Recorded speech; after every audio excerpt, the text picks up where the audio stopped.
suscríbete y dale like. Japón es un país fascinante. Su idiosincrasia y riqueza cultural han cautivado al resto del mundo durante cientos de años. Además de profesar un profundo respeto hacia los ancianos y sus antepasados, los japoneses tienen una obsesiva necesidad por cumplir con códigos relacionados al deber, la obligación y el honor. Pero quizá uno de los aspectos más llamativos e influyentes de su cultura es el arte, y una de las ramas más ampliamente difundidas es el manga y el anime. En Japón, el mangaka o autor de cómic es reverenciado por ser un difusor de cultura, al graficar, ya sea de forma realista o exagerada, historias de distintas temáticas.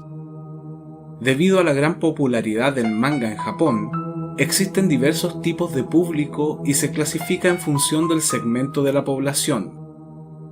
Es así como existe el kodomo, que va dirigido a niños pequeños, el shonen, dirigido a niños adolescentes, el shoujo, dirigido a chicas adolescentes, el seinen, dirigido a hombres jóvenes y adultos, y el yosei, dirigido a mujeres jóvenes y adultas.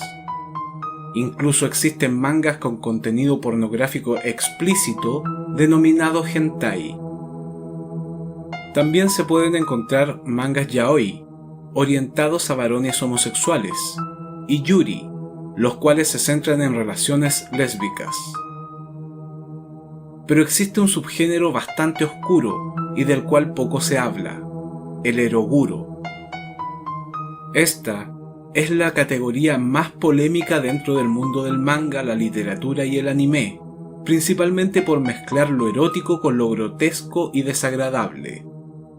Es así como todo tipo de historias retorcidas han sido difundidas durante décadas en Japón y posteriormente se han publicado en distintos idiomas. En estas obras podemos encontrar desde sexo explícito, violación y asesinato, hasta deformidades, canibalismo, mutilación, parafilias y todo tipo de contenido tabú. A finales de los años 80, Japón se vio paralizado por el actuar de un perturbado asesino serial que cometió crímenes verdaderamente horrorosos. Tras su arresto, se descubrió que era un obsesivo coleccionista de revistas de manga y películas de anime de corte eroguro. Si bien muchos estudios han revelado que el consumo de material de esta naturaleza no influye en el comportamiento violento de un individuo, la polémica se desató tras conocerse la identidad de Tsutomu Miyazaki, el asesino otaku.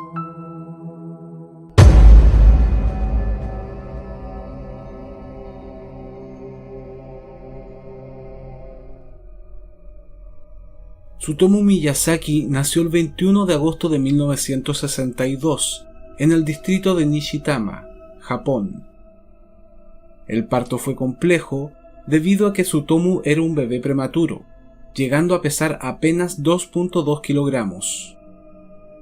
Pero los problemas no quedaron allí, pues el pequeño nació con una deformidad en las muñecas que lo marcaría de por vida. Incapaz de doblar las manos hacia atrás, Tsutomu comenzó a notar que era diferente en sus primeros años de escuela, cuando sus compañeros de curso empezaron a burlarse de él. A partir de ese momento, el chico comenzó a ocultar sus manos, pues le avergonzaban. Sus profesores lo calificaban de brillante, pero tímido e introvertido, incapaz de hacer amistades. También recalcaban que cada vez que no podía hacer un trabajo o realizar una tarea, se frustraba enormemente y culpaba a su discapacidad. Ya de adolescente, se refugió en el mundo del manga y el anime de forma obsesiva. Él mismo intentó aprender a dibujar, algo que le resultaba muy complejo debido a su condición. Era normal para Tsutomu quedarse hasta altas horas de la noche leyendo, viendo películas o jugando videojuegos, y su habitación estaba repleta de revistas y cintas de VHS. Su afición lo llevó a aislarse completamente del mundo exterior. Con los años, comenzó a evitar entrar al baño o los camerinos de la escuela, pues algunos compañeros comenzaron a notar que su pene era muy delgado y pequeño. Así, solo y humillado, el joven desarrolló un tremendo complejo de inferioridad. Jamás pudo compartir sus fantasías, gustos o inquietudes con amigos, por lo que se volvió un sujeto completamente antisocial, encontrando en las películas pornográficas su orientación sexual. El problema es que se aburrió al poco tiempo y comenzó a buscar material cada vez más fuerte y aberrante. La serie de películas Guinea Pig es famosa dentro del género del eroguro. La primera de estas cintas, Guinea Pig, el experimento del diablo de 1985, era tan cruda como polémica, pues en ella se retrataba de forma muy realista un video snuff en el cual unos hombres secuestran a una mujer y la torturan de forma espantosa. Causó tanta controversia que el mismo FBI realizó una investigación para desvelar si dicha grabación era real o una simple película de bajo presupuesto. Más tarde, aparecerían varias secuelas siguiendo la misma idea, todas dirigidas a un público morboso o que buscara impresionarse. Tsutomu logró adquirir varias de estas cintas, con las cuales empezó a experimentar sombrías fantasías sexuales. Las altísimas calificaciones de Tsutomu Miyazaki en la escuela comenzaron a bajar estrepitosamente. Ya no le motivaba estudiar, pues su interés estaba centrado en las historietas y películas pornográficas violentas. Todos sus compañeros lo recordaron, años después, como un sujeto brillante, pero alienado e incapaz de superar su deformidad. Una vez que salió del colegio, planeó estudiar inglés en una universidad. Sin embargo, había bajado tanto sus calificaciones que no pudo ingresar. Años atrás, solía terminar sus semestres con las máximas calificaciones en todos los ramos, pero luego de desmotivarse, quedó rondando los últimos lugares. Finalmente, decidió estudiar fotografía y entró a trabajar a una imprenta. Al mismo tiempo, comienza a recolectar pornografía infantil.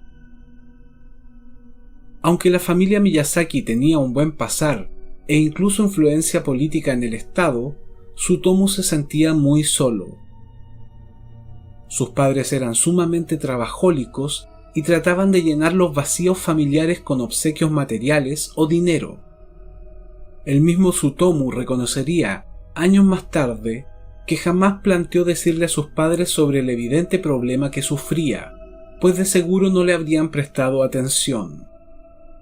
Se había convertido en un pedófilo y su comportamiento se volvería cada vez más errático, pues además poseía un apetito sexual casi inagotable. Ignorado por sus padres y odiado por sus hermanas menores, que lo encontraban repugnante, Tsutomu contempló la idea de quitarse la vida. Si bien es cierto que era un joven apático y solitario, había un solo ser humano con el cual conversaba y compartía, y ese era su abuelo. Al parecer, el anciano sentía cariño y empatía por su silencioso nieto, y siempre le tendió la mano. Pero este falleció en 1988, provocando un hondo dolor en Tsutomu, quien con su muerte vio cómo perdía su último y único vínculo con la vida real. Una vez que se cremó el cuerpo del anciano, Tsutomu consumió parte de sus cenizas, basado en la antigua idea de que el canibalismo implica retener algo de la persona que se ingiere para sí mismo. Comenzó a mostrarse violento con la familia y a observar y seguir niñas pequeñas. 3 meses más tarde, cometería su primer asesinato. El 22 de agosto de 1988, la pequeña Mari Kono, de 4 años de edad, desapareció del bloque de departamentos Iruma, en Saitama. Había salido a jugar con una amiga, pero nunca más regresó a casa. Los padres llamaron a la policía y ésta buscó infructuosamente a la niña. La misma policía dio la alerta para que otros padres estuvieran atentos al cuidado de sus hijos más pequeños. Tsutomu había estado espiando a Mari durante esa tarde. La invitó a subir a su auto y la niña aceptó sin sospechar del joven. Luego de llevarla a las inmediaciones de un bosque y alertado porque Mari comenzó a sollozar, la estranguló para luego abusar de su cadáver y abandonarlo entre los árboles, no sin antes huir con sus ropas. Lejos de sentir remordimientos, Miyazaki había sentido gran placer. Pensaba repetir su hazaña, pero esta vez lo planearía mucho mejor. Mientras las autoridades aún no daban con el paradero de Mari Kono, el 3 de octubre de ese mismo año, otra niña de 7 años llamada Misami Yoshizawa caía en las garras de Miyazaki. Siguiendo el mismo modus operandi, Tsutomu engañó a la niña para que se subiera a su coche, la llevó a escasos metros donde se encontraba el cadáver de su primera víctima y la estranguló. Nuevamente huyó con las ropas de la niña, no sin antes abusar sexualmente de ella. Si bien no había indicios de que se hubiese cometido asesinato alguno, la policía de Saitama siguió alertando a la población, incluso por altavoces, sobre un supuesto secuestrador y asesino de niñas, lo que despertó pánico en la ciudad. Por su parte, Tsutomu, de 26 años, comenzó a planificar su próximo asesinato. A pesar de que las autoridades seguían buscando a las 2 niñas desaparecidas, no lograban dar con su paradero. Esto pareció alentar a Miyazaki a cometer un tercer crimen. Esta vez, su víctima sería la pequeña Erika Namba, de 4 años de edad. La secuestró el 12 de diciembre de ese mismo año, cerca de un estacionamiento, obligándola a subir a su automóvil para luego huir del lugar. Luego de tomarle fotografías desnuda dentro de su automóvil, procedió a estrangularla y envolverla en una sábana, para luego abandonar el cuerpo cerca de un estacionamiento, a más de 50 kilómetros de su casa. Sin embargo, esta vez la policía logró encontrar el cadáver de la niña y confirmaron sus sospechas iniciales. Estaban tras la pista de un asesino en serie. Las indagaciones comenzaron a dar frutos. Los padres que habían perdido a sus hijas declararon a los investigadores que tras las desapariciones comenzaron a recibir llamadas anónimas. En ellas, al otro lado de la línea, alguien respiraba y no decía palabra, para luego cortar la comunicación sin más. También recibieron espantosas cartas en donde alguien describía los últimos minutos de vida de sus hijas y las terribles vejaciones a las que fueron sometidas. Era obvio que se trataba del mismo sujeto, así que pidieron a las familias que estuvieran atentas a cualquier intento de contacto o situación anormal que se pudiera presentar. Era muy probable que no fuera el único intento de contacto por parte del asesino, y que en ello encontrara algún tipo de placer sádico. Pero lo que ocurriría después nadie podía imaginarlo. El 6 de febrero de 1989, los padres de Mari Kono recibieron una caja con restos humanos calcinados. Eran partes del cuerpo de su hija. El macabro envío incluía 10 dientes de leche, la ropa interior de la niña, un par de sandalias y una nota que decía: Mari, huesos, cremación, investigar, probar. La policía realizó varias investigaciones, pero quizá debido a lo mediático del caso, se llegó a pensar que los restos no pertenecían a la pequeña. Quizá era una elaborada broma de mal gusto. Estas especulaciones enfurecieron al asesino, el cual en un acto de arrogancia y megalomanía decidió enviar una confesión escrita en donde confesó su autoría en el asesinato, incluyendo una fotografía que le había tomado al cadáver. Puse la caja de cartón con los restos de Mari delante de su casa. Hice todo, desde el inicio del incidente Mari hasta el final. Vi la conferencia de prensa de la policía, donde dijeron que los restos no eran de Mari. Ante las cámaras, su madre dijo que el informe le dio nuevas esperanzas de que su hija aún podía estar viva. Supe entonces que tenía que escribir esta confesión para que la madre de Mari no siguiera esperando en vano. Lo repito, los restos son de Mari. La misiva venía firmada por un tal Yoko Imada. Ante la nueva evidencia y por sobre todo la fotografía del cadáver de Mari, la policía sacó miles de copias de la carta y la repartió por la población, con la esperanza de que alguien reconociera la letra del supuesto asesino. La familia Kono, por su parte, perdió toda esperanza de encontrar a su hija con vida y decidió dar sepultura a los pocos restos que el cruel asesino les había enviado. Pero el mismo día del funeral, al regresar a su casa, encontraron una nueva carta. Esta vez, quien firmaba se hacía llamar Yuko Imada. En la misiva, el asesino relataba el proceso de descomposición del cuerpo de Mari, como si se tratara de un estudio forense.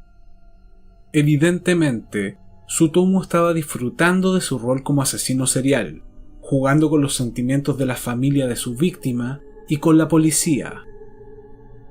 Pero también decidió proceder con un poco más de cautela, en vista de la gran conmoción que habían causado sus asesinatos.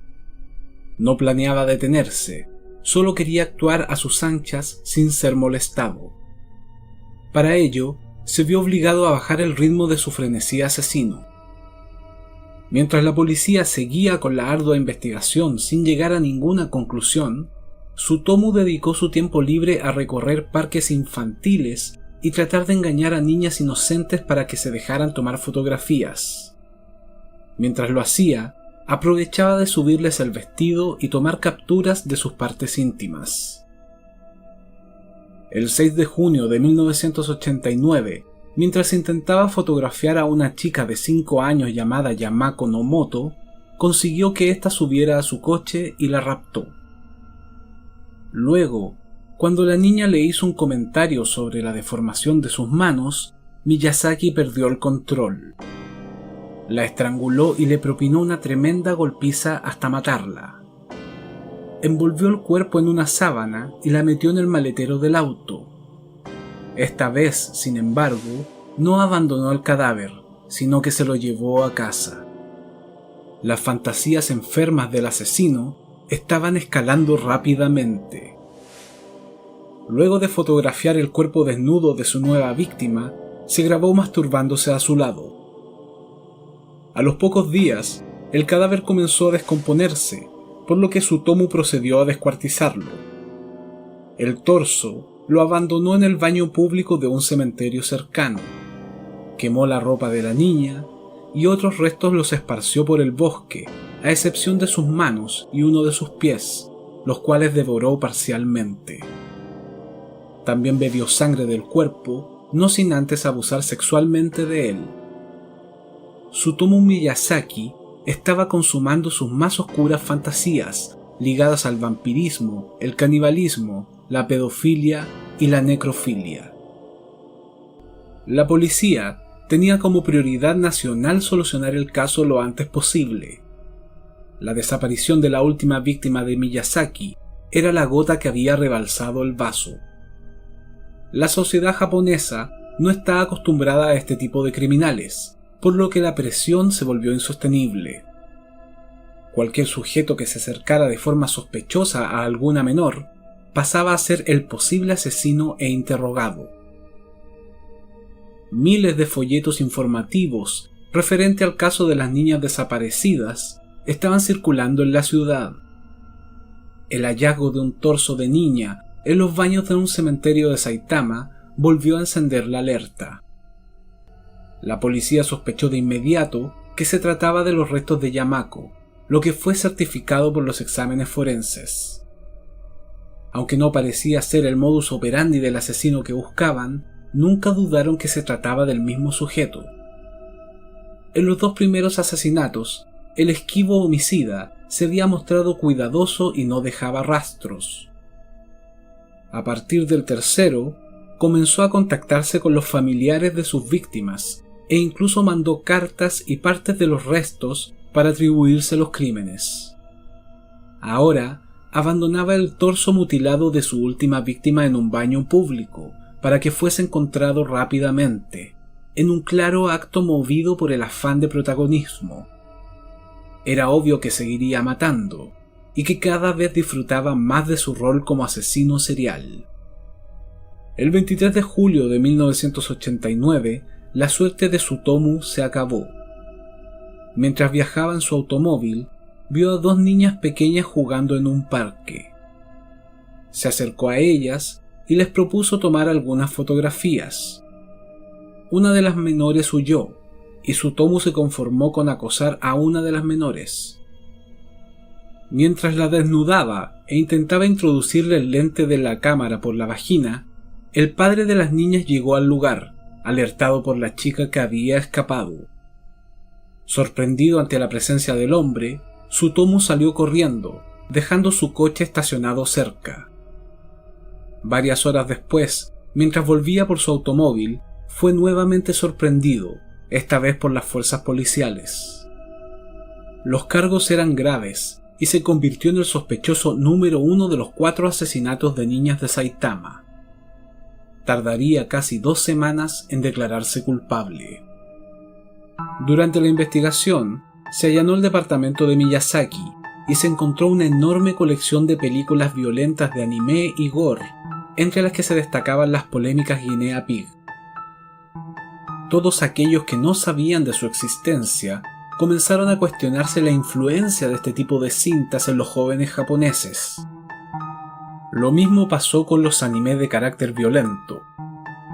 Más de 5.000 películas y cientos de mangas de corte eroguro se apilaban en el pequeño departamento de Miyazaki, evidenciando que el mundo del asesino serial que tenía en vilo a todos los padres de Japón giraba en torno a un perverso cúmulo de fantasías erótico-violentas. También se encontró gran cantidad de material relacionado con pornografía infantil y las grabaciones de Miyazaki abusando del cuerpo de su última víctima, lo que terminó de incriminarlo. Las siguientes apariciones públicas de Tsutomu serían escasas. Algunas mientras se le trasladaba desde las escenas de los crímenes, otras mientras reconstruía alguno de los asesinatos. Uno de los peores asesinos de la historia del Japón lucía inofensivo y retraído, casi siempre cubriéndose el rostro y la cabeza con mantas o su propia camisa. El monstruo, que destruyó la vida de varias familias y acabó con la de 4 niñas inocentes, simplemente no lucía como tal. De mirada tímida y nerviosa, Tsutomu Miyazaki observaba de reojo las cámaras que buscaban captar la imagen del criminal más buscado del Japón, el cual parecía simplemente un joven inadaptado. El mediático caso del asesino otaku, conocido así a nivel internacional, terminó por sugestionar a la población japonesa, la cual tildó de raros y hasta peligrosos a aquellos que leían manga o veían películas de anime, debido a que Tsutomu era un adicto a ellas. Lo cierto es que el problema de Miyazaki era mucho más profundo. Es muy posible que su afición a películas y cómics de carácter sexual y violento no fueran más que un indicador, al igual que su aislamiento. Si bien la exposición a este tipo de material no es recomendable para menores de edad o personas impresionables, tampoco es una excusa para que alguien cometa actos tan aberrantes como lo hizo Tsutomu Miyazaki. Luego de que se encontraron los restos de las víctimas, gracias a las declaraciones del asesino, comenzó el juicio. El padre del acusado se negó a financiar la defensa, y como resulta relativamente común en Japón, ante el desprecio y la deshonra de lo que había hecho su hijo, terminó suicidándose en 1994. Tsutomu Miyazaki fue evaluado por varios psicólogos y psiquiatras. Si bien era un tipo relativamente inteligente, se mostraba como alguien tremendamente frustrado, incapaz de sociabilizar, superar la deformidad de sus manos y con una sexualidad pervertida. También se le detectaron rasgos esquizofrénicos y personalidad múltiple, pero aún así, la respuesta de los especialistas fue concluyente. Miyazaki era capaz de enfrentar un juicio y era consciente de sus actos. Podía ser condenado a la pena capital sin apelación, y así fue. Tsutomu fue encontrado culpable y enviado al corredor de la muerte.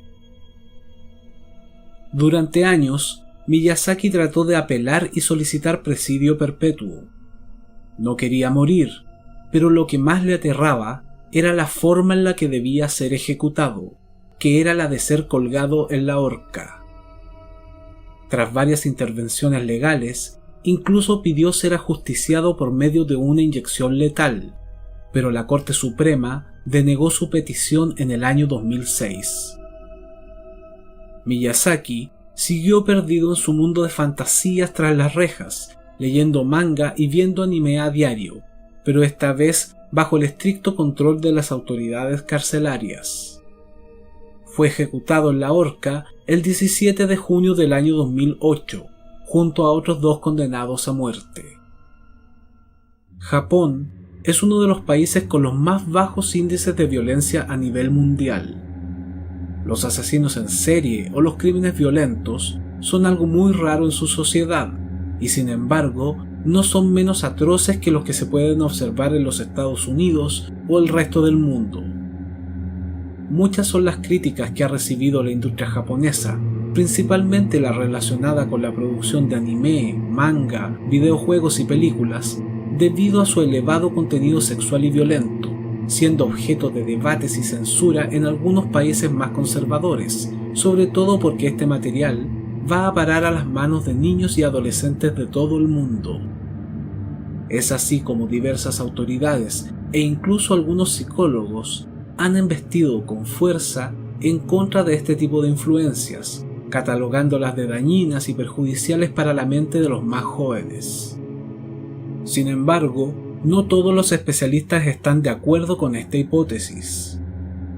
Muchos creen que este tipo de material, si bien puede resultar crudo, no es un elemento que necesariamente forje una personalidad peligrosa. El debate persiste y muchos se han pronunciado al respecto. ¿Es realmente un elemento criminógeno el consumo de este tipo de material?